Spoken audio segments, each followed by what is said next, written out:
Okay, welcome back mga scalper. Another technical analysis for BTC and wag na nga nating patagalin pa. So kaka-close lang ng weekly candle, nag-form siya ng another doji candle.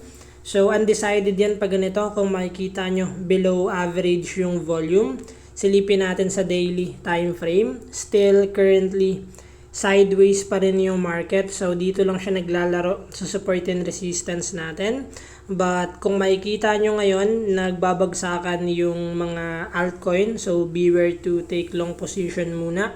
Wait pa rin tayo ng green candle sa daily para makapag-take tayo ng higher probability trade. And since 9/11 ngayon, let's wait sa magiging reaction.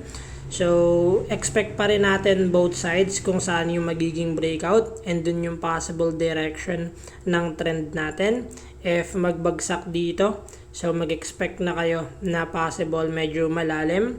But hindi natin i-expect yan since yung price action is magre-relay lang tayo sa mga candle na nangyayari na, hindi sa mga possible nangyari since possible pa rin na umakyat and possible din naman na bumagsak pa yung market.